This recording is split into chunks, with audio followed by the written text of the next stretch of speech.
103వ కీర్తన. నా ప్రాణమా యెహోవాను సన్నుతించుము, నా అంతరంగంలో ఉన్న సమస్తమా ఆయన పరిశుద్ధ నామమును సన్నుతించుము. నా ప్రాణమా యెహోవాను సన్నుతించుము, ఆయన చేసిన ఉపకారములలో దేనిని మరువకుము. ఆయన దోషములన్నింటినీ క్షమించువాడు, నీ సంకటములన్నింటినీ కుదుర్చువాడు, సమాధిలో నీ ప్రాణమును విమోచించుచున్నాడు, కరుణా కటాక్షములు నీకు కిరీటముగా ఉంచున్నాడు. పక్షి రాజు యవనము వలని యవనము ప్రకటించున్నట్లు మేలతో నీ హృదయమును తృప్తిపరుచున్నాడు. చాలండి, దేవుని నామమునకు మహిమ కలుగుగాక. ఆయన చేసిన ఉపకారములలో దేనిని మరవకూడదు. ఒకసారి 13వ కీర్తన తీయండి. 13వ కీర్తనలో ఒక మాట ఉంటుంది. 6వ వచనం చదవండి. 13వ కీర్తన 6వ వచనం. నాకు మహోపకారములు దేవుని నామమునకు మహిమ కలుగుగాక. 103వ కీర్తనలో ఆయన ఏమని మాట్లాడుతున్నాడు? ఆయన ఉపకారములు చేసి ఉన్నాడని అంటాడు. 13వ కీర్తనలో ఏమని మాట్లాడుతున్నాడండి? మహోపకారము అంటే ఉపకారము ఇక కొంచెం అసలు వర్ణించలేదంటే మహోపకారం అంటే ఇంకా అది ఏంటంటే ఒక మాటలో చెప్పాలంటే ఇంకొక క్షణం అంతా చచ్చిపోదులండి మీరు చేసిన మహోపకారం అంత కాదు అంటే ఇంకొక ఆప్షన్ లేనటువంటి పరిస్థితి. అందుకే ఆయన చేసిన ఉపకారాలు దేన్ని మరవకూడదని దావీదు మహారాజు గారు, ప్రభువును నా ప్రాణమా ఆయన నామాన్ని సన్నతించు, నా అంతరంగమున సమస్తమా ఆయన చేసిన ఉపకారాల కొరకు, ఆయన చేసిన మహోపకారాల కొరకు నువ్వు మర్చిపోవడానికి లేదు. ఎందుకనంటే నా జీవితంలో ఎన్నో ఎన్నో ఎన్నో కార్యాలు ఆయన చేసుకొచ్చాడని ఆయన భారముతో బాధతో ప్రార్థన చేస్తున్నటువంటి ప్రార్థన. 103వ కీర్తనకి చాలా చాలా చాలా ప్రాముఖ్యత కలిగినటువంటి కీర్తన అది. ఎందుకనంటే దావీదులో ఉన్నటువంటి అంతర్భాగాకు ఉన్నటువంటి ఆయన హృదయ అంతరంగంలో దాగినటువంటి బాధను ఆయన దేవుని ఎదుట వ్యక్తపరచుకోగలిగిన మాటలు. ఆయన చేసిన ఉపకారముల్లో దేని అంటే ఒక్కటి కూడా అంటే దేని నేను ఎందుకు మాట్లాడుతున్నాడు? ఎన్నో దేవుడు చేశాడు కాబట్టి, దేనిని మర్చిపోకూడదంటే దేవుడు ఎన్నో చేశాడు కాబట్టి ఒక్కటి కూడా మర్చిపోకూడదు అని దేవుని వాక్యం చెప్తుంది. దేవుని నామమునకు మహిమ కలుగునుగాక. ఆయన చేసిన ఉపకారాల్లో ఒక్కటి కూడా మర్చిపోకూడదంట. ఆయన మహోపకారమే కాదు మహోపకారము చేయవాడు. ఆయన మహోపకారాలు ఎలా ఉంటాయి అనేది ఆ క్రిందని కొన్ని వ్రాయబడ్డాయి. ఈ యొక్క మాటలు మనము జ్ఞాపకం చేసుకుందాం. దేవుని బిడ్డలారా చాలా విషయాలు రాయబడ్డాయి. అందులో 5 కార్యక్రమాలను జ్ఞాపకం చేసుకుందాం. మొట్టమొదట నా దోషములన్నింటినీ ఆయన క్షమించువాడు. దావీదు చెబుతున్నాడు, నేను ఎన్నో దోషాలు చేశాను, నేను ఎన్నో తప్పులు చేశాను, నేను ఎన్నో రకాలైనటువంటి వ్యతిరేకతలు చేశాను. నా జీవితంలో నా దోషాలన్నింటినీ కూడా ఆయన ఏం చేసుకొచ్చాడండి? క్షమించాడు. కాబట్టి ఈరోజు ఆయనకి నేను హృదయానుసారుడయ్యాను. నేను ఆవులు కాసుకొని, పశువులు కాసుకొని, గొర్రెలు కాసుకొని అరణ్యంలో తిరిగేవాడిని. ఈ యొక్క యోధా దేశానికి నేనేమయ్యాను? రాజును, చక్రవర్తిని అయ్యానని చెప్పుకొస్తున్నాను. నా దోషాలన్నింటినీ క్షమించువాడు. నిజంగాండి యేసు ప్రభు వారు ఎలాంటి పరిస్థితుల్లో, మరణము సంబంధించినటువంటి పరిస్థితుల్లో కూడాను నువ్వు దోషారోపణ ఎవడైనా చేసినప్పటికీ కూడా దానికి తప్పించడానికి ఆయన సమర్థుడు అని దేవుని వాక్యం చెప్తా ఉంది. ఎందుకంటే మనము పాపాత్మురాలన్నటువంటి వ్యభిచారంతో పట్టబడినటువంటి ఒక స్త్రీని ఆమె వ్యభిచరించింది అనేటువంటి ఉద్దేశంతో ప్రజలందరూ కూడా ఆమె ఏం చేస్తున్నారు? రాయిలతో కొట్టి చంపడం కొరకు ఆమెను వెంట పెట్టుకొని రాయిలతో కొట్టి చంపేద్దామని వస్తున్నారు. అప్పుడున్నటువంటి ధర్మశాస్త్రము, అప్పుడున్నటువంటి పీనల్ కోడ్, అప్పుడున్నటువంటి లా ప్రకారముగా అప్పుడున్నటువంటి న్యాయం ఏంటంటే ఎవరైనా వ్యభిచారంతో పట్టబడితే ఆయన రాయిలతో కొట్టి ఏం చేయాలా? చంపేయాలా. అయితే అలా తీసుకొస్తుండగా యేసు ప్రభువు వారు ఆ మార్గం గుండా వచ్చారు. చూడండి ఒకసారి యోహాను సువార్త 7వ అధ్యాయము చూడండి 53వ వచనంలో ఒక మాట ఉంటుంది. చదవండి పిల్లరా. యోహాను సువార్త 4 పేజీ నెంబర్ చెప్పండి. యోహాను సువార్త 7వ అధ్యాయము 53వ వచనం. చదువమ్మా.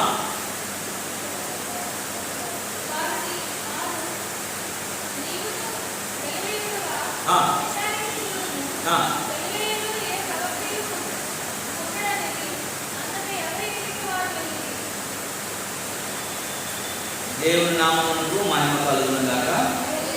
నేను ఒకసారి చదువుతాను, చూడండి ఆ మాటలు. 8వ అధ్యాయం నుంచి కూడా తీయండి ఒకసారి. ఆ పక్కన 8వ అధ్యాయం కూడా ఉన్నది. 11వ వచనం చదవదాము. అమ్మాని మాట నేను చదువుతాను.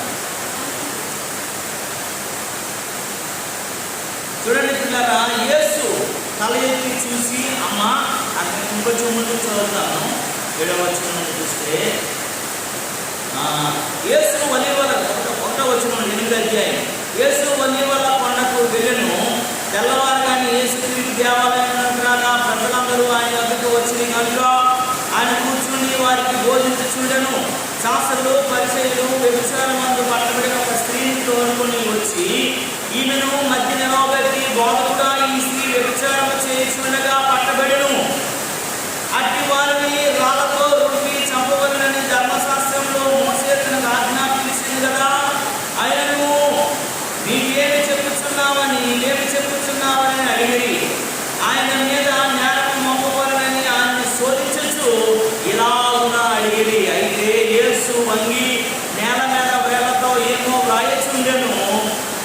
వారు ఆయనను పట్టువదలక అడుగుచుండగా ఆయన తల ఎత్తి చూసి, మీలో పాపం లేనివాడు మొదటి రాయి ఆమె మీద రాయి వేసి వచ్చినని వారితో చెప్పాను. మరలా వంగి నేల మీద వ్రాయిచుండెను. వారి మాట విని పెద్దవారు మొదలుకొని చిన్నవారు వరకు వెంట ఒకడు బయటికి వెళ్ళి యేసు ఒక్కడే మిగిలెను. ఆ స్త్రీ మధ్యను నిలిచి ఉండెను.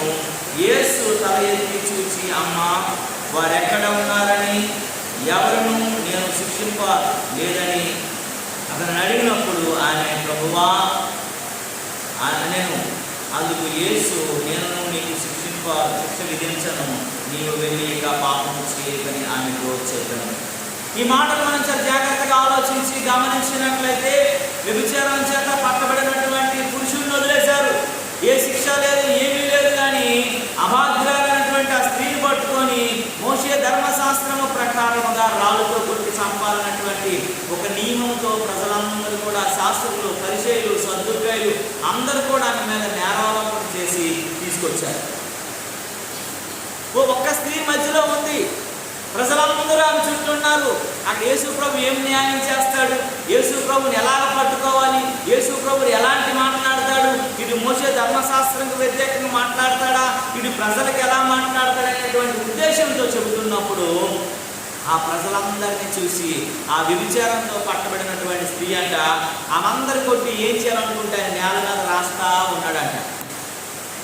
రాస్తున్నప్పుడు వాళ్ళందరూ వంగి చూస్తున్నప్పుడు వారి పాపాలన్నీ కనబడుతున్నాయంట. నేను పాపం చేశాను, నువ్వు పాపం చేశాను, చిన్నపిల్లలు మొదలుకొని పెద్దవారి వరకు కూడా వారి పాపాలన్నీ అని రాస్తున్నప్పుడు వాళ్ళందరూ దాన్ని చూసి ఒక్కడు కూడా ఆమె మీద రాయకుండా ఏమైపోయారంటే వాళ్ళు అక్కడికి వెళ్ళిపోయారంట. దేవుని నామమునకు మహిమ కలుగును గాక.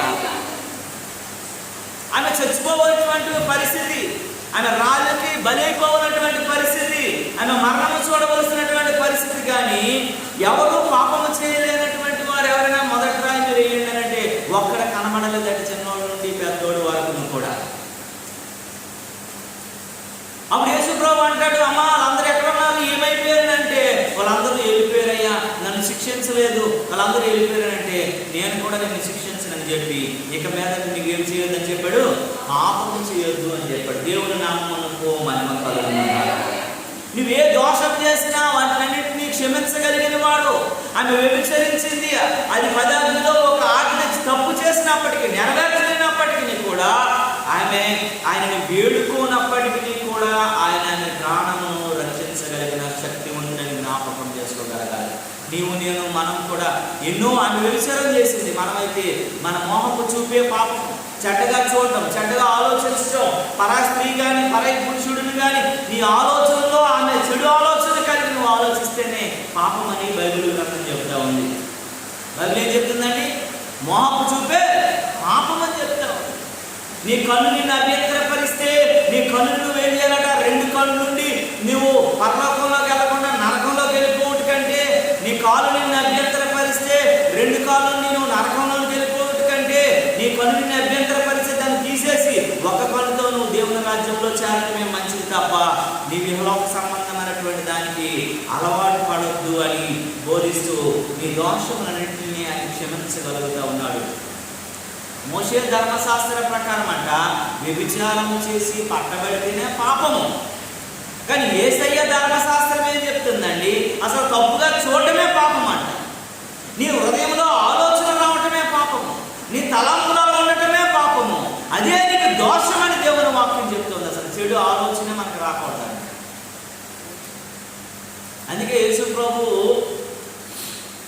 మాటలు చాలా మందికి నచ్చదు. యేసు ప్రభువులు ఎందుకు బలమైనటువంటి విశ్వాసులుగా ఉండలేరు?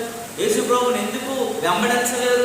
యేసు ప్రభువుని ఎందుకు ఆరాధించలేరు? యేసు ప్రభువుని ఎందుకు నడవలేరు అంటే గల కారణం ఏంటంటే, అందరూ అన్ని పాపం చేసుకోవచ్చు, దొంగతనం చేయొచ్చు, వ్యభిచారం చేయొచ్చు, నరహత్య చేయొచ్చు, అన్ని చేసుకోవచ్చు. దేవుడి దగ్గరికి వచ్చి నువ్వేదో ఒక బలో ఒక అర్పణం ఏదైనా ఇస్తే నీ పాపాలన్నీ ఏమైపోతాయి? క్షమించబడతాయి అన్నటువంటి లోకంలో ఉన్నటువంటి నాడు. కానీ యేసు ప్రభు అలా కాదు. నువ్వు బాహ్యంగానే కాదు, అంతరంగికంగా కూడా నీలో ఏ పాపం అనకూడదండి. అంతరంగికంగా కూడా నీ యొక్క ఇంటర్నల్ లైఫ్ కూడా చాలా బాగుండాలి. ఎక్స్టర్నల్గా నువ్వు కాదు, ఇంటర్నల్గా కూడా నువ్వు బాగుండాలి. ఎక్స్టర్నల్ జీవితమే కాదు, ఇంటర్నల్ జీవితం కూడా బాగుండాలి. అందుకే ఆమెను దేవుడు నువ్వు ఇక మీదట పాపం చేయదు, ఇంతవరకు నువ్వు చేశావు, ఇంతవరకు నువ్వు తప్పిదంగా బ్రతికావు, ఇంతవరకు నువ్వు అలాగే జీవించావు. కానీ వారు నిన్ను ఎలాగైతే వదిలేశారు, నేను కూడా నేనేం శిక్షించనమ్మా, నేను ఈ దోషాలన్నీ నేను ఏం చేస్తాను? క్షమిస్తాను అని దేవుని వాక్యం చెప్తాను. దేవుని నామమునకు మహిమ కలుగును. మన దోషములన్నీ ఆయన ఏం చేయకండి? క్షమించేవాడు. దావీదు ప్రార్థన చేస్తున్నాడు, నా ప్రాణమా యెహోవాను సన్నిధించుము, నా అంతరంగంలో ఉన్న సమస్తమా ఆయన నామమును సన్నిధించుము, ఆయన చేసిన ఉపకారములో దేనిని మరొకము. ఎందుకంటే ఆయన నా దోషాలన్నీ ఏం చేశాడు? క్షమించాడు, క్షమించాడు, క్షమించాడు. ఆ వ్యభిచారం చేత పట్టబడిన జీవితాన్ని ఎలాగైతే క్షమించాడు, ఆమె దోషాలను ఎలాగైతే క్షమించాడు, ఆమె జీవన విధానాన్ని ఎలాగైతే క్షమించాడు, ఆమెకు మరొక జన్మ ఎలాగైతే అనుగ్రహించాడు, ఆమె చనిపోవలసిన వ్యక్తికి అప్పుడే ప్రాణం పోయి రాతితో కొట్టబడి చంపబడవలసిన వ్యక్తికి ఎలాగైతే జీవాన్ని పోసాడో, యేసు ప్రభువులో గొప్పతనం అదేనండి. యుద్ధము చేయకుండానే విజయాన్ని సాధించగలిగిన ఎవరైనా ఉన్నాడంటే యేసు ప్రభువుకు ఒక్కడికే సాధ్యం. అందరు జనాలు వచ్చేసారు, చుట్టూ మూగిపోయారు. యేసు ప్రభు ఏం న్యాయం చెప్తాడు అన్నటువంటి ఆలోచనతో ఉన్నారు. కానీ అతను ఏమి చేయకుండా ఏదో రాసుకుంటుంటే అది చూసిన ప్రతి ఒక్కరూ భయాందోళన చెందిపోయి పారిపోయారు. ఆయన ఏమి చేసినా ఒక మిస్టరీ, అది ఏమి చేసినా ఒక హిస్టరీగానే ఉంటుంది. దేవుని నామమునకు మహిమ కలుగును. ఈమె పాపమును గురించి ఆలోచిస్తుంటే, ఈమెను చంప చూడాలని ఆలోచిస్తుంటే, ఆయన వారి పాపాలు రాస్తున్నప్పుడు వారికి గుండె బద్దలైపోయింది. వారి జీవన విధానం చూస్తుంటే, మేము ఎంత ఘోరమైనటువంటి పాపం చేశామా, ఇంత ఘోరంగా మేము బ్రతుకుతున్నామా, ఇంత ఘోరంగా ఆలోచిస్తున్నామా, ఇన్ని చెడు కార్యములు మేము చేసిన వారమని వారిలోనూ వారే పశ్చాత్తాప హృదయులుగా యేసు ప్రభువు నుంచి ఆ పాపాత్మురాలైనటువంటి వ్యభిచారంతో పట్టబడిన స్త్రీ నుండి వారు దూరంగా పారిపోయినట్లుగా చూడగలుగుతున్నాం. మన దోషాలు ఏమైనా ఉంటే మన మాట ద్వారా, మన చూపు ద్వారా, మన నడవడికి ద్వారా, మన ఆలోచనల ద్వారా ఎలా ఉన్నప్పటికీ కూడా ఈ దినాన్న నువ్వు ప్రభువుని ఒక్క మారు ఏడుకుంటే, ఆయన నామాన్ని జ్ఞాపకం చేసుకుంటే, ఆయనని నువ్వు విధేయత కలిగి చూపిస్తే, నీ జీవితాన్ని ఆయనకి సమర్పిస్తే నీ దోషములను కూడా ఆయన క్షమించగలిగిన వాడు. దేవుని నామమునకు మహిమ కలుగును గాక. హల్లెలూయా, హల్లెలూయా. రెండవదిగా అక్కడ ఏమని రాస్తుందనంటే, నీ సంకటములన్నీ కూడా ఆయన కుదుర్చువాడు. సంకటం అంటే ఏంటి? రోగం. మనం విలేజ్లో ఏమని వింటాము? నీకు ఒక సంకటం రాను అని తిడతా ఉంటాం. ఈ మాట మీరు విన్నారా? ఈ మాట మీరు విన్నారమ్మా? నీకు ఒక సంకటం రాను, నీకు ఒక గాడుపు రాను అని మనం చాలామంది పెడతా ఉంటాం పెద్ద కాలం వల్ల. అంటే అర్థం ఏంటి? నీకు ఒక అనారోగ్యం వచ్చేయాలా అని. అందుకే ఇక్కడ రాస్తా ఉన్నాడు, నీ సంకటములన్నీ ఆయన కుదుర్చువాడు. నువ్వే రకమైనటువంటి అనారోగ్యాలు అయినా, ఎలాంటి దానితో ఉన్నా సరే, నువ్వు ఎలాంటి పరిస్థితుల్లో ఉన్నా సరే ఆయన కుదర్చగలిగిన శక్తివంతుడు అని దేవుని వాక్యం చెప్తుంది. దేవుని నామమునకు మహిమ కలుగునుగా. మార్కు సువార్త 5వ అధ్యాయంలో మనకు ఒక స్త్రీ కనబడుతుంది. చూడండి పిల్లరా, మార్కు సువార్త 5వ అధ్యాయము 25 నుంచి చదవండి కొంచెం గట్టిగాను. మార్కు సువార్త 5వ అధ్యాయము 25వ వచనం చూడండి. వచనం నుండి చదువుదాము. మార్కు సువార్త 5వ అధ్యాయం 25వ వచనం నుండి. 12 ఏళ్ల నుండి రక్తస్రావ రోగము కలిగినటువంటి ఒక స్త్రీ ఉండెను.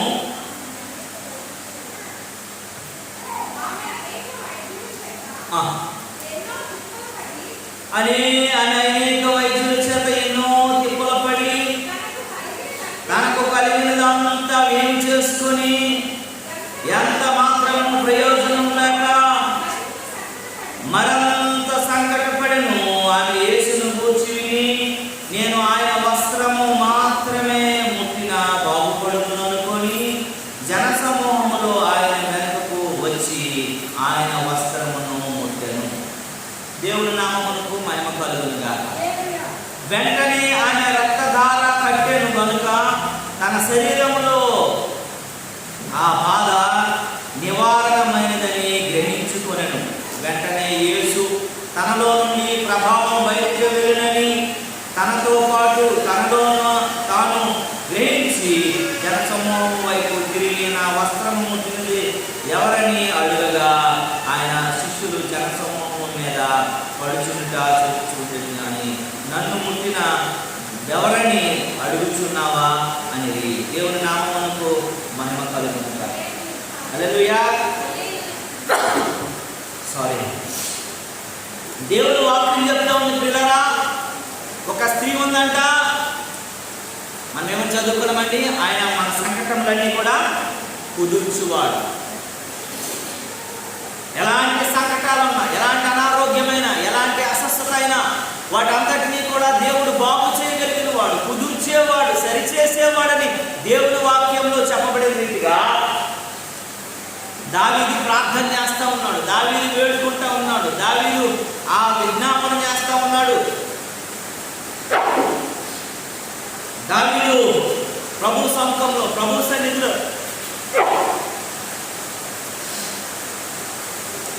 మొరపెడుతూ ఉంటూ, ప్రభువా నా అంతరంగంలోని సమస్తమా ఆయన చేసిన ఉపకారాలు దేన్ని మర్చిపోకూడదని ప్రభువుని వేడుకుంటూ ఉన్నాడు. దేవుని నామమునకు మహిమ కలుగునుగాక. అయితే 12 సంవత్సరాల నుండి రక్తస్రావం కలిగినటువంటి ఒక స్త్రీ ఉన్నదంట. ఆమె అనేక వైద్యుల చేత ఎన్నో తిప్పలు పడి తమకు కలిగినదంతయు పాడు చేసుకుంది. డబ్బు, ధనం, ఆస్తి అన్నీ అమ్మేసుకుందంట. ఎంత బాగు చేసిన, ఎంతమంది వైద్యుల దగ్గరికి తిరిగిన, ఎంతమంది డాక్టర్ దగ్గరికి తిరిగినా సరే స్వస్థత కొంచెం కూడా రావట్లేదని ఆమె చెబుతాం. ఎంత మాత్రం ప్రయోజనం లేక మరంత సంకటపడింది. ఎంత కొంచెం కూడా ప్రయోజనం లేదు, కొంచెం కూడా బాగుపడలేదు. ఇంకా రోజు రోజుకి ఏమైపోతుందటండి, అనారోగ్యం అయిపోతూ ఉంది. మా ఊర్లో ఒక ఆమె ఉండేది. ఆమె పేరేంటి వస్తాదని పిలిచేవారు. మనిషి ఒక 6 అడుగులు ఎత్తు, చాలా బలిష్టమైనటువంటి స్త్రీ. ఆమెకు ఎవ్వరూ గొడవలు వెళ్ళేవారు కాదు, ఎవరూ మాట్లాడేవారు కాదు. చాలా ఒక రకంగా ఉండేది. ఆ మనిషిని చూస్తేనే చాలా బలంగా ఉండేది ఆమె. అయితే ఆమె కొద్ది రోజుల తర్వాత ఆమె బలహీనమైపోవటం మొదలైపోయింది. బలహీనమైపోయి ఆమె స్థితి అంతా కూడా ఒక రకంగా అయిపోతూ ఆమె బలహీనపడుతున్నటువంటి పరిస్థితుల్లో ఏమైందో తెలియదు కానీ పిల్లరా, ఆ అయిపోతున్న పరిస్థితుల్లో ఒకరోజు ఆమెని ఒక పాస్టర్ గారు కలిశారు మా ఊళ్ళో. అప్పుడు మేము యేసు ప్రభువుని మాకు తెలియదు, కానీ ఆమె నాకు వరుసగా అయితే మేనత్ అవుతుంది.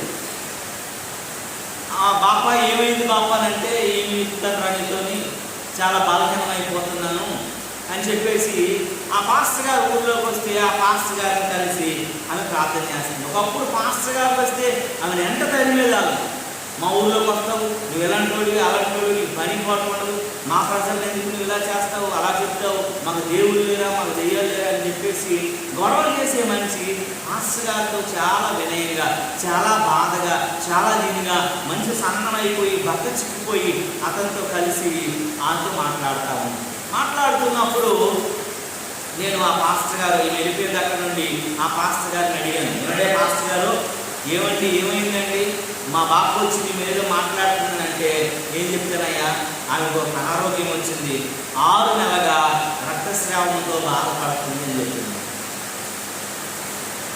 6 నెలలకే ఆమె అంత భర్త చిక్కిపోతే వస్తాడు లాంటి మనిషి ఈమె ఎన్ని సంవత్సరాలు ఉన్నట్టండి, 12 సంవత్సరాల నుండి 12 సంవత్సరాలుగా ఆమె ఎంత బలహీనమైపోతుందో, ఆమె అంతా డాక్టర్లందరి దగ్గరికి వెళ్ళింది, డాక్టర్లందరినీ సంప్రదించింది, వారి ఇచ్చిన వైద్యం చేయించుకోయింది, వారి యొక్క మందులు వాడింది. అయినప్పటికీ కూడా ఏమాత్రం కూడా ఏం చేయలేదండి, ప్రయోజనం లేని పరిస్థితి అయిపోయింది. ఎన్ని తిప్పలు పడినా లేకపోయేసరికి ఆమె సంకటం మరిక్కువైపోతుంది, ఎప్పుడు చచ్చిపోతుందో తెలియని పరిస్థితి వచ్చింది.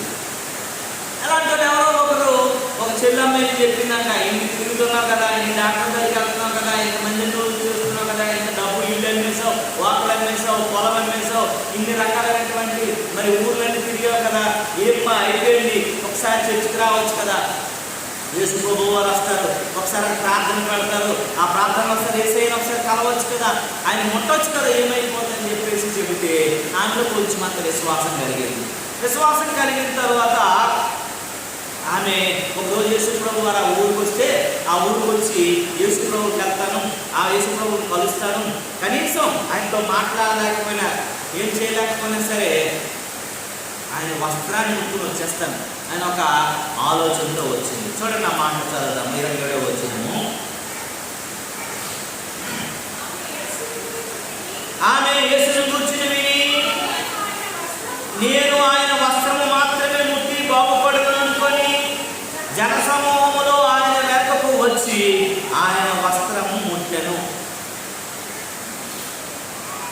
వెంటనే ఆమె రక్తధార కట్టెను కనుక తన శరీరములోని ఆ బాధ నివారణమైనదని గ్రహించుకుని దేవునికి స్తోత్రము కలుగుతున్నాడు.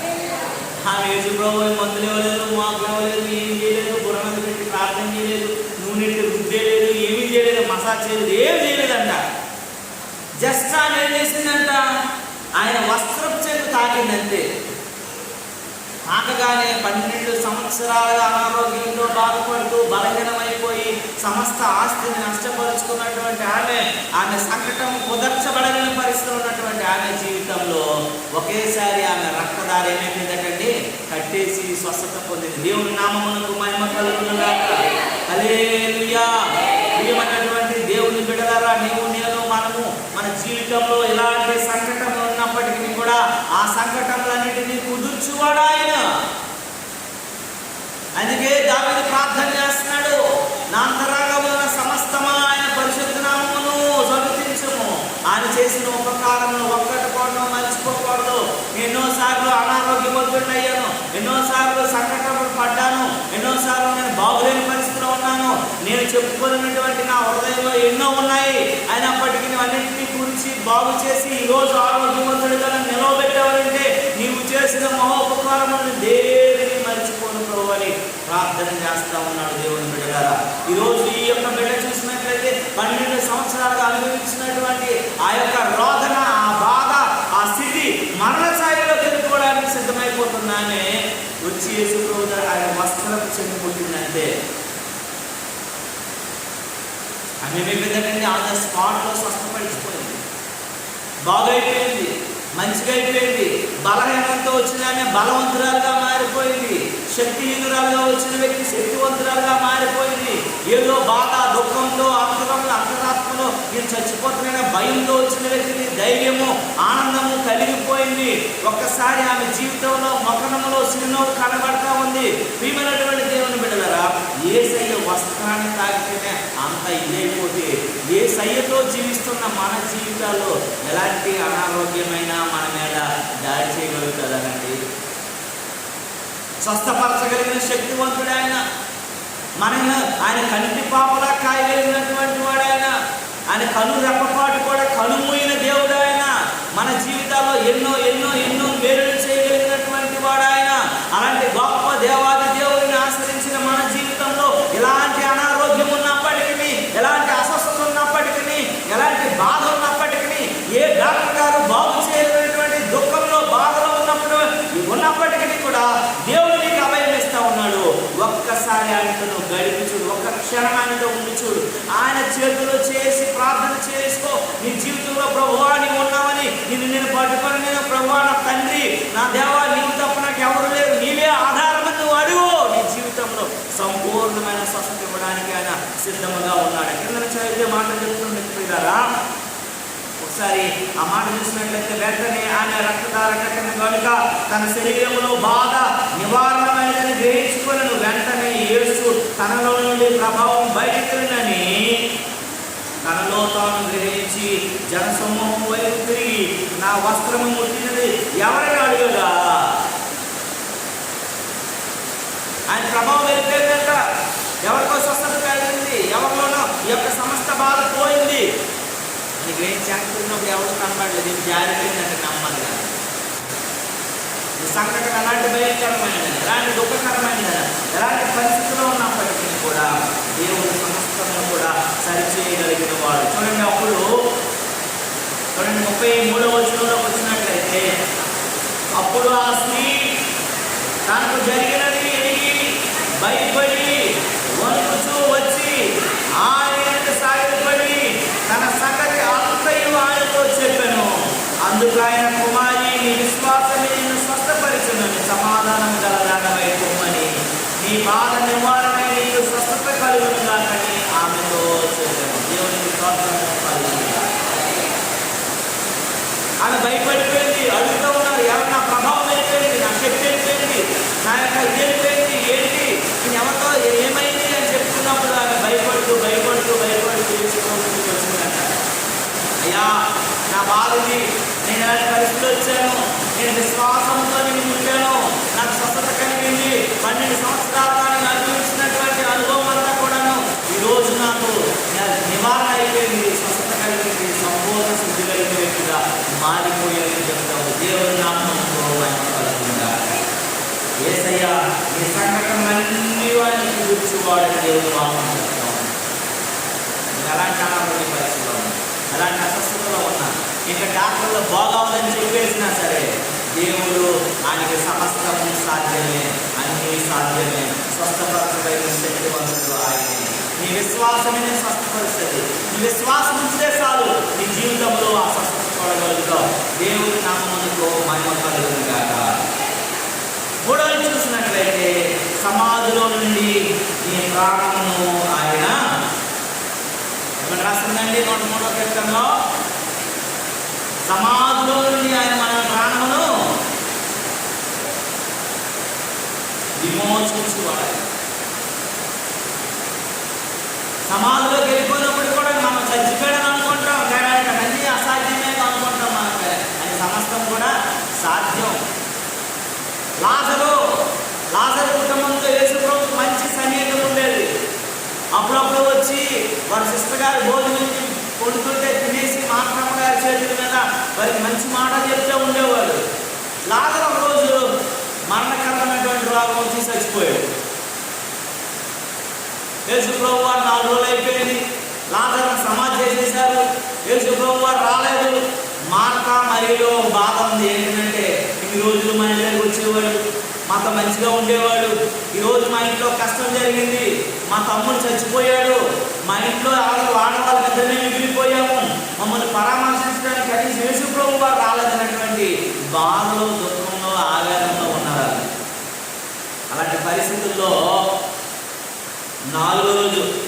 యేసు ప్రభు వారు వచ్చారు ఆ ఊర్లో. చూడండి ఆ మాట ఒకసారి చదువుతాము. యోహాను సువార్త 11వ అధ్యాయంలో మాట చదవండి పిల్లరా. యోహాను సువార్త 11వ అధ్యాయము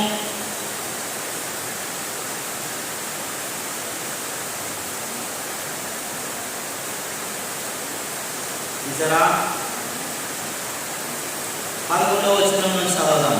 యోహాను సువార్త 11వ అధ్యాయం 11వ వచనం నుండి ఆయన ఈ మాటలో, యోహాను సువార్త 11వ అధ్యాయం 11వ వచనం.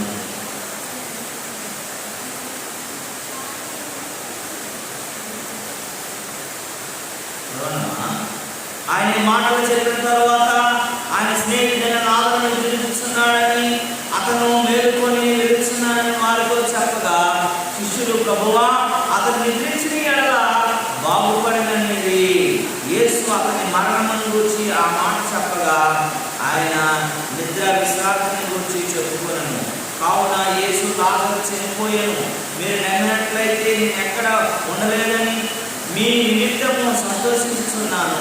ఆయనను అతని వద్దకు మనకు వెళ్ళదమని రండి స్పష్టంగా వారితో చెప్పాను. అందుకు ఆ దినము నానబడిన తోమా ఆయనతో కూడా చనిపోయేందుకు మనము వెళ్ళదము తనతో శిష్యులతో చెప్పాను. యేసు వచ్చి ఇదివరకే అతను 4 దినములు సమాధిలో ఉందని తెలుసుకొని బేతనీలో యేసుదేవునకు సమీపమై ఉండెను. దానికి ఇంచుమించు కొంచెం దూరం ఉండెను. దేవునికి స్తోత్రము కలుగుతుంది. యేసు చెప్పాడు నాతో, అందరూ అయ్యా మీకు నేను చెప్పలేకపోతున్నాం శిష్యులు అంటున్నారు. లాజరు చచ్చిపోయాడయ్యా, లాజరు చచ్చిపోలేదని నమ్మను, నేను మనమనే చూసి వచ్చానని యేసు ప్రభు వాళ్ళ విశ్వాసాన్ని పరిశీలిస్తూ మాట్లాడుతూ ఉన్నాడు. ఏదని చెప్పేసి మనం వెళ్దాం రండి లాజరుని పరామర్శిద్దాం బాగలేదు కదా అని చెప్పేసి అంటే తోమాని ఎవరు ఉన్నాడు అక్కడ విశ్వాసం తోమాకి ఎక్కువ. తోమన్నాడు, మా ఇంట్లో పడి మనం కూడా తెచ్చుకోవడానికి వెళ్దాం పదండి అని చెప్పి 4 రోజులు సమాధిలో కులిపెట్టి ఎప్పుడు ఆయన ఇప్పుడు 8 మంది చూడడానికి వెళ్తున్నాం అంటున్నారు, కొంచెం బొరవన పనిచేస్తుందా అనేసినట్టుగా మాట్లాడుతున్నాడు. అయితే అందరూ అనుకున్నారు యేసు ఊళ్ళో రాగానే మాత్రం మరి ఇంటికి వెళ్ళి వాటిని పరామర్శిస్తాడేమో అనుకుంటే ఎందుకు లాజరు సమాధి ఎక్కడ ఉందో అక్కడికి వెళ్ళి ఆ లాజరు సమాధి దగ్గరికి వెళ్ళి లాజరు సమాధి ముందు నిలబడిన ప్రజలందరూ వచ్చేసారు.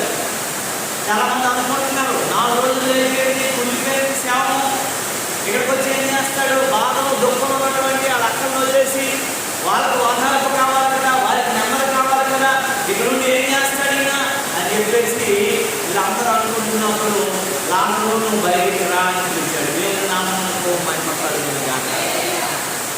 అప్పటికే 4 దినాల నుండి ఆయన మరణం ఉన్నాడు, చనిపోయాడు, సమాధి చేయబడ్డాడు. అలాంటి వ్యక్తిని ఆయన ఏం చేస్తున్నాడండి, లాజరు నువ్వు బయటికి రా అని పిలిచాడు. దేవుని స్తోత్రము కలుగును గాక. హల్లెలూయా, హల్లెలూయా.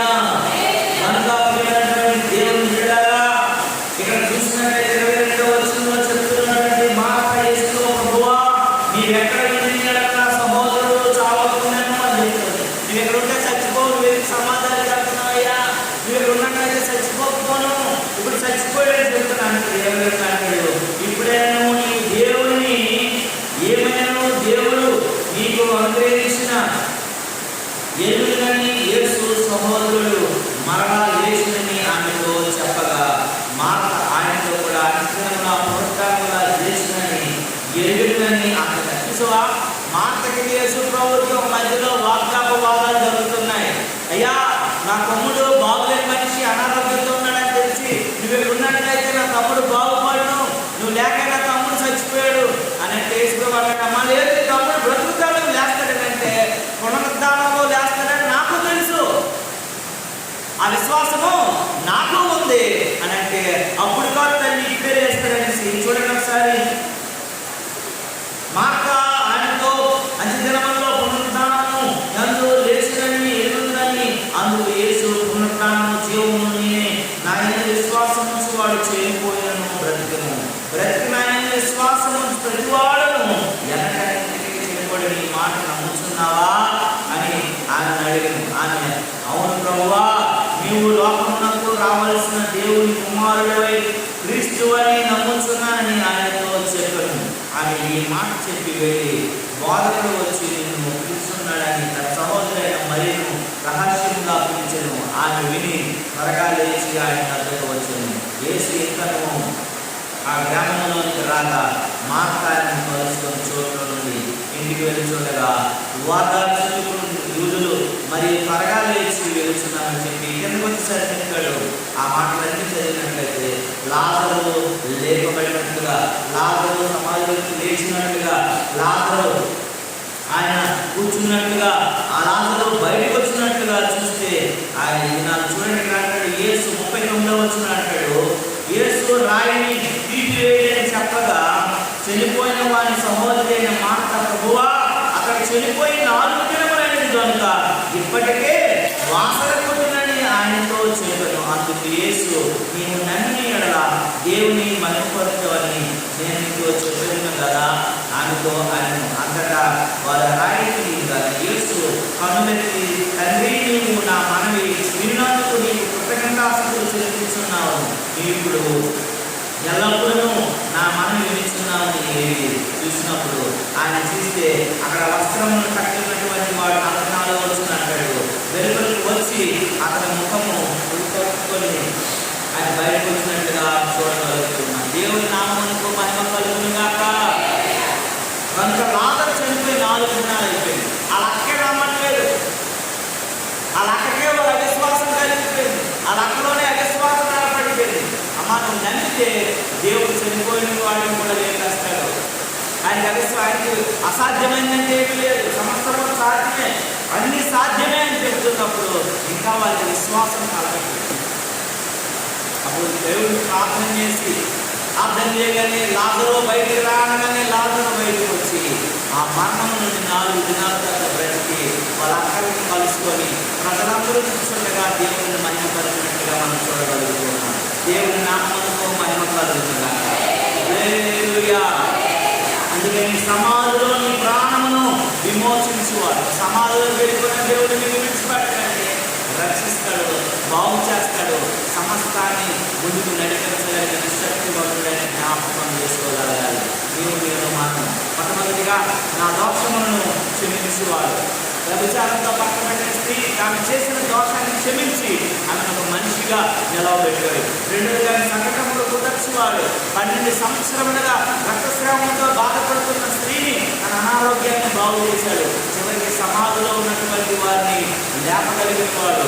వారికి 4 దినాలైతే చచ్చిపోయి ఆయన బ్రతికించి జీవము కలిగిన వాడిగా మార్చేశాడు. దేవుని నామమునకు మహిమ కలుగును గాక. 4వదిగా జ్ఞాపకం చేసుకున్నాము. కరుణా కటాక్షములు నీకు కిరీటముగా ఆయన ఉంచున్నాడు. కరుణా కటాక్షం ఎలా ఉంచాడంటే మనకైనా కిరీటముగా ఉంచున్నాడు. మనము చాలాసార్లు మీకు మాట నేను చేశాను. ఒక పేదరాలు తల్లిదండ్రులు పోగొట్టుకోయింది, తండ్రి లేడు, తల్లి లేదు, వరుసగా చిన్నాన్న అవుతాడు. సొంత చిన్నాన్న కూడా కాదు, మొద్దుకాయ వరుసకు మాత్రం చిన్నాన్న అని చెప్పుకోవడానికి మా తాత ఆ తాత ఆ తాత అలాగండి మాకు ఆయన చిన్నాన్న అని చెప్పుకునేటట్టు. ఆడపిల్ల తండ్రిని తల్లిని కోల్పోయింది, యవ్వనంలోకి వస్తూ ఉంది. ఇలాంటి ఆడపిల్లని ఇప్పుడు వదిలిస్తే ఈ జీవితం ఏమైపోద్దని ఆ చిన్నాన్న కొంచెం మంచి విశ్వాసము, దేవుడు భక్తి కలిగినోడు తన చెత్తకు చేర్చుకున్నాడు. చేర్చుకున్న తర్వాత ఆమెకి ఏదో ఆమె కలిగిన దాన్ని పెడుతుంటే ఆయన భార్యకి అది ఇష్టం లేదు. ఎందుకంటే ఎవరినో తీసుకొచ్చి మా ఇంటి మీద పెడతామండి, మా పిల్లలకే పనిగా సరిగా లేదు, నువ్వు నాకు ఉద్యోగస్తులు అనుకుంటున్నావా, నువ్వు చేస్తున్న పని ఏంటి, 7 ఏళ్ళు కాపులో ఉండేటువంటి వాడివి, నీకు వచ్చిన జీతం ఎంత, నీకు వచ్చిన ఆస్తి ఎంత, నీకు ఉన్నది ఎంత, నీకే సరైన దిక్కు లేనప్పుడు ఎవరు లేదని ఊరి మీద అందరినీ తీసుకొచ్చి మా ఇంటి మీద ఎక్కిస్తావేట్రా బాబు అని ఆ భార్యకి చాలా చిరాకు కోపంతో ఆ యొక్క మొద్దుకై మీద చాలాసార్లు తిట్టుకుంటా ఉంది. అయినప్పటికీ ఆయన ధర్మానుకుంటున్నాడు, అమ్మ యమనంలోకి వచ్చిందమ్మా ఆడకూతురు, ఇలాంటప్పుడు బయటికి వెళ్తే పరిస్థితులు బాగోవు, వారికి ఆదరిద్దాం. దేవుడు గారిని బట్టినే మన పిల్లలకు క్షేమం కలుగు చేస్తాడు కదా. దాన్ని బట్టైనా సరే మన పిల్లల్ని బాగు చేస్తాడు కదా, దానిని బట్టైనా సరే మన పిల్లల్ని దీవిస్తాడు కదా, ఒకసారి ఆలోచించుతాడని చాలాసార్లు తన భార్యని ఏం చేసుకున్నాడండి, బ్రతిమాలుకున్నాడు. బ్రతిమాలుకున్న తర్వాత ఆ దేశ రాజు అయినటువంటి దర్యావేషు కాలంలో జరుగుతున్న పరిస్థితి ఏంటంటే, ఆయన భార్య ఒక ఆమె ఆ రాజ్య 127 ఆస్థానాలకు రాజుగా ఉన్నాడు. ఆ రాణికి ఓ పెద్ద సంస్థానపు దినం జరుగుతూ ఉంది. ఆ భార్య అయినటువంటి వస్తిని ఆ రాజులందరికీ కూడా మా దేశపు మహారాణిని చూపించడానికి ఆ రాజు అయినటువంటి ఆయన మాట పిలిచాడట. ఆ వస్తి కోపంతో ఎవడెవడనో చూడడానికి రాజుకు నేను భార్యని కదా, నన్ను అందరికీ పరిచయం చేస్తున్నాంటాడేంటి, నేను ఎలాంటి రాను మమ్మల్ని చెప్పి రాజు ముందునే ఆ పిలిచినటువంటి మంత్రిని గసిరేసిందంట. రాజులు కదండి, అది మహాకోపము పౌరుషం కదా. ఏం మాట్లాడుతుంది, రాజాజ్ఞ 127 ఆస్థానాల వారే 120 దేశాలే వెళ్తుంటే ఒక ఆమె నా భార్య నా మాట విన్నప్పుడు నా కొత్త భార్య దాన్ని చూడండి, దేశపు రాణిని చూడండి అని ఓ ప్రకటన వేయించాడంట. ప్రకటన వేయించేసరికి దేశాల్లో 127 దేశాలు కూడాను రాణి కావాలంట, మన రాజుకి రాణి కావాలంట, సుసోలు కోటలో నివసించడానికి సుసోలు కోటకి రాణి కావాలని చెప్పేసి అందరు స్త్రీలు అందరు యవనస్తులు కూడా వాళ్ళకు ఉన్నటువంటి మంచి బట్టలు, వాళ్ళకు ఉన్నటువంటి నగలు, వాళ్ళకు ఉన్నటువంటి సౌందర్య సామాన్లన్నీ పట్టుకొని సుసోలు కోటకు బయలుదేరిపోయిన అందరూ బయలుదేరిపోయిన తర్వాత అందరూ వాళ్ళకున్న స్థితిలో వాళ్ళకున్న రథాల మీదో, వాళ్ళకున్న గుర్రాల మీదో, వాళ్ళకున్న గాడిల మీదో, వాళ్ళకున్న రిక్షాల మీద ఏదో రకంగా ప్రయాణం చేసి సుసోలు కోటకు చేరిపోతా ఉన్నారంట అందరూ అమ్మాయిలందరూ కూడా. ఎందుకంటే 127 ఆస్థానాలకు అధినేత చక్రవర్తి ఆమె పెళ్లి చేసుకొని దేశమంతటికి రాణి ఉండటం అంటే మామూలు విషయం కాదు కదా, గొప్ప ఘనంగా ఫీల్ అయినటువంటి దినవాది. అప్పుడు ఈ మొదటికి వచ్చి ఎస్టేట్తో కూడా చెప్తున్నట్టు, అమ్మ నువ్వు కూడా బయలుదేరితే చిన్న నాకు మంచి బట్టలు లేవు, ఉన్నవే సిరిగిపోయాయి, మంచి తలకు పెట్టుకోవడానికి షాంపూ లేదు, ఒడ్డుకు పెట్టుకోవడానికి సబ్బు లేదు, ఒత్తి నీళ్ళతోనే స్నానం చేస్తున్నాను కొన్ని నెలగానే తెలుస్తాడు చిన్నాన్న, ఈ చిరిగిపోయిన బట్టలతో రాజుగారు నన్ను ఎందుకు చేసుకుంటాడు చిన్నాన్న, ఇదేమైనా జరిగినటువంటిదేనా, ఇదేమైనా సబబేనా, నువ్వు ఇలా చెప్పొద్దా చిన్నానని ఆ చిన్నాన్నగారితో ఈ మాట్లాడుతూ ఉన్నాను. పర్వాలేదండి, నువ్వు బయలుదేరు, దేవుడు అనుకున్నాడు కదా, ఒకవేళ కార్యం చేస్తాడేమో, విశ్వాసంతో రామ్ అని చెప్పేసి ఎస్టేర్ని సుసోలు కోటకు తీసుకెళ్ళాడట. 127 దేశాల నుంచి చాలామంది అమ్మాయిలు వచ్చేసారు. మంచి మంచి బట్టలు, మంచి మంచి నగలు, మంచి మంచి అందగతులు అందరూ ఉంటుండగా ఆ మంత్రి చూస్తూ చూస్తూ చూస్తూ చూస్తూ చూస్తూ ఉండగా ఆయన కనుదృష్టి ఎవరి పడిందంటే ఎస్టేర్ మీద పడిందంట. ఈమె సిరిగిపోయిన జుట్టు, చిరిగిపోయిన బట్టలు, మరి అందం వికారంగా మొహం కడుపులేని మొహంతో మాకు నిలబడితే నువ్వు రా పాప అనిపించారట. ఇవి సిగ్గుపడుతూ అవమానపడుతూ సిరిగిపోయిన బట్టలు కప్పుకుంటూ ఆ యొక్క మంత్రి ముందుకు వెళ్ళిందంట. అమ్మా ఈమెను తీసుకెళ్ళి శుభ్రంగా స్నానం చేయించిన తర్వాత ఈమెకి రాజవస్త్రాలు ధరింపజేసి ఈమె కిరీటం పెట్టి రాజు ముందుకు తీసుకురండి అని చెప్పాడంట. దేవుని నామమునకు మహిమ కలుగునుగా. నీకు దేవుడు కరుణా కటాక్షాలు కిరీటిని ఇవ్వటం అంటే ఏంటో తెలుసా, నువ్వు అయోగ్యమైన స్థితిలో ఉన్నావు, నువ్వు ఎలిజిబుల్ పర్సన్ కాదు, నువ్వు యోగ్యత లేని మనిషివి, నువ్వు దానికి అర్హురాలే కాదు, అన్ఫిట్ అయినప్పటికీ కూడా, నువ్వు ఎన్నిక లేని మనిషి అయినప్పటికీ కూడా ఆయన కరుణ ఆయన కటాక్షం నీ మీద ఉంటే నువ్వు ఎన్నిక చేయబడగలిగిన స్థితిలో ఉంటావు. వేల మందిలో ఉన్నా సరే నిన్నే దేవుడు కోరుకునేట్టు చేస్తాడు. దేవుని నామం మనకు మహిమ కలుగునుగా. నీ బట్టలు పనికిరావు అక్కడ, నీ రంగు పనికిరాదు అక్కడ, నీ తెలివి పనికిరాదు అక్కడ.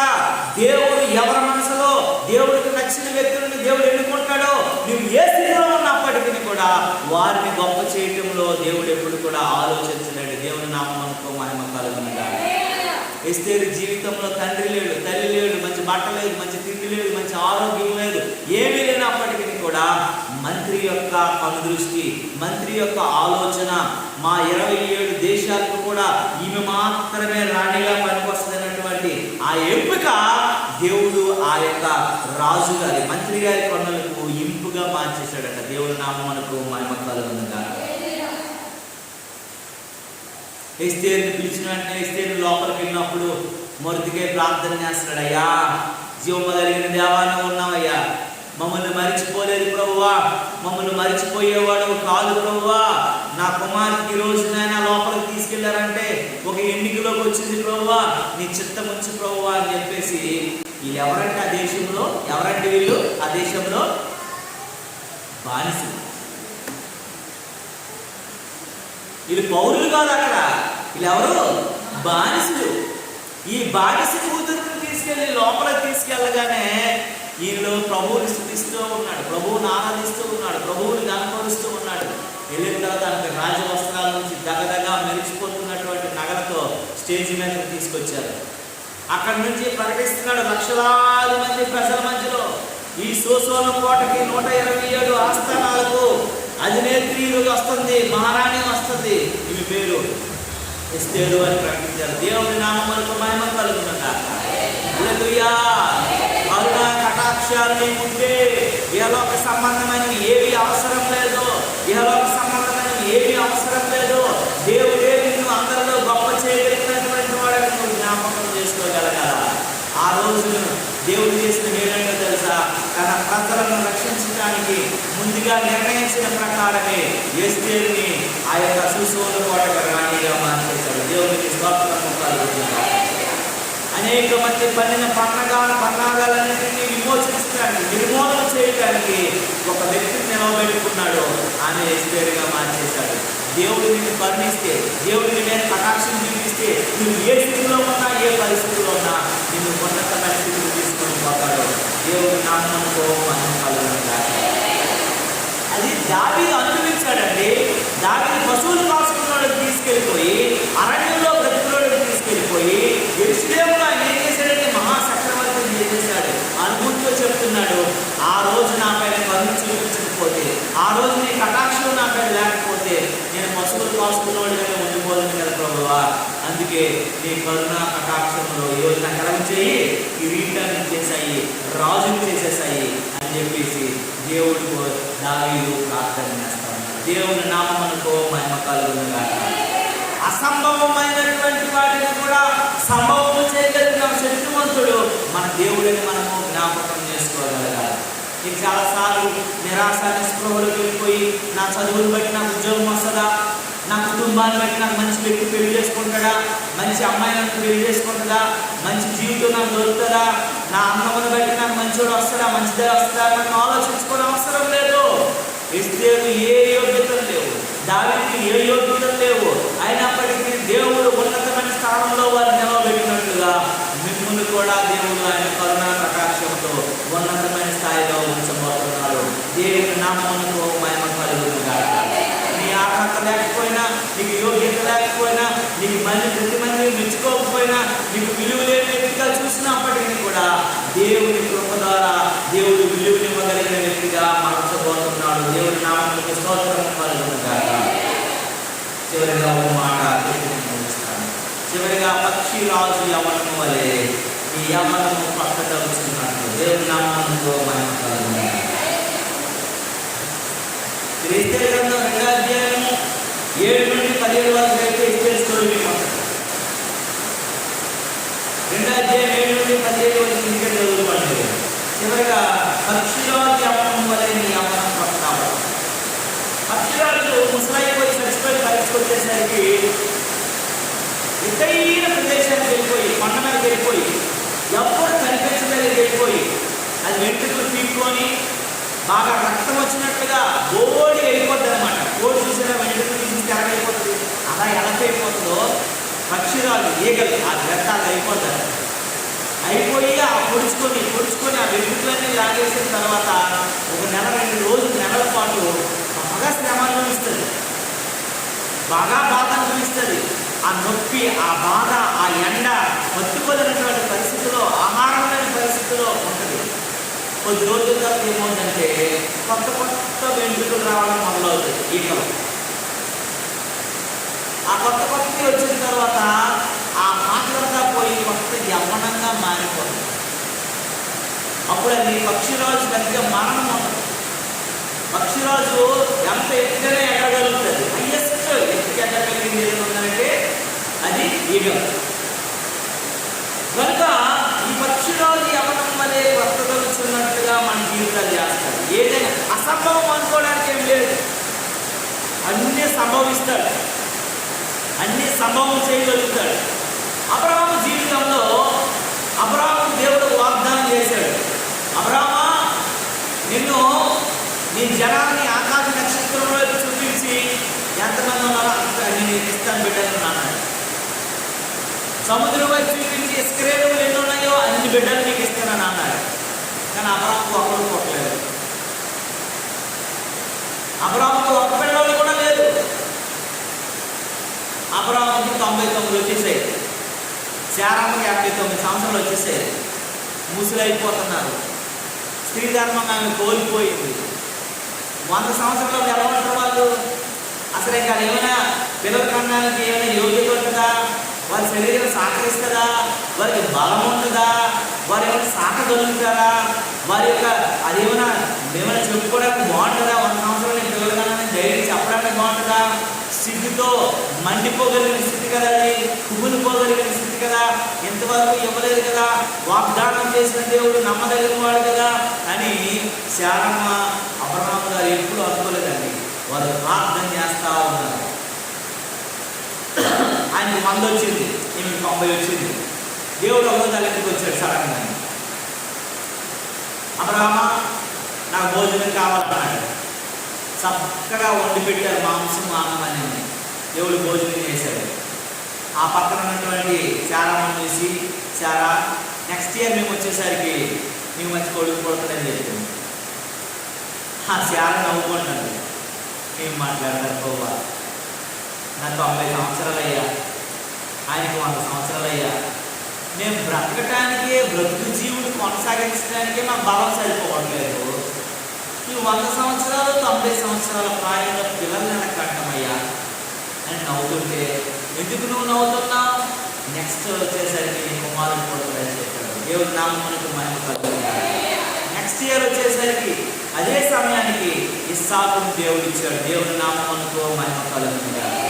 పక్షిరాజు యవ్వనం ఎలాగైతే కొత్తదైపోతుందో వారి జీవితంలో జరగవు అని జరిగించగలిగినటువంటి దేవుడు. జరగవని నేను యోచించగా భీకర కార్యములనే చేసిన, జరగవని నేను యోచించిన భీకర కార్యములనే చేసిన, అసమానుడా భీకర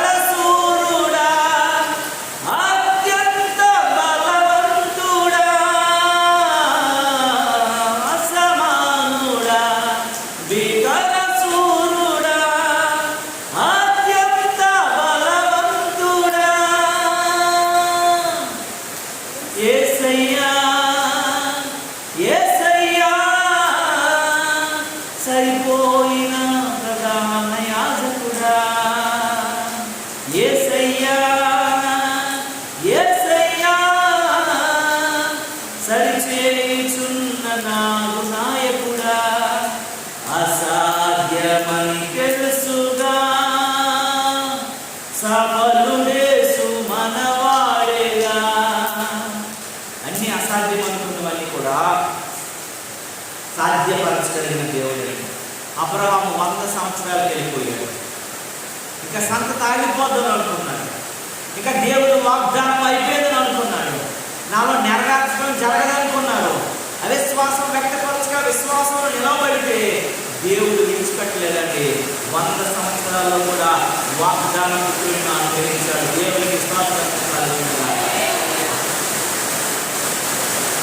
అసంభవమైనవి కూడా జరగమైనవి కూడా 100 సంవత్సరాల ప్రాయంలో కూడా మళ్ళీ ఆ 25 సంవత్సరాల యవ్వనంలో మార్చుకుంటే అది ఆశామాంస కాలం. దేవుని నామమునకు మహిమ కలుగుతుంది.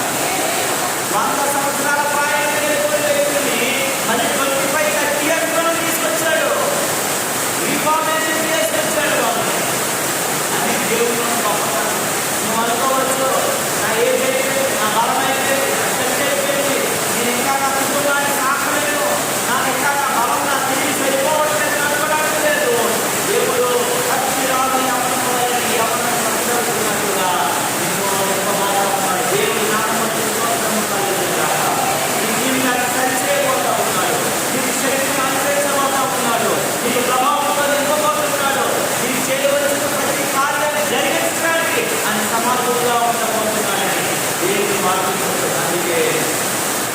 దావీదు అంటాడు, నా ప్రాణమా యెహోవాని స్తుతించుము, నా అంతరంగమున సమస్తమా ఆయన నామమును, ఆయన చేసిన ఉపకారములను దేనిని మరువద్దు అని చెప్తున్నాడు. దేవుని నామమునకు మహిమ కలుగునుగాక. హల్లెలూయా.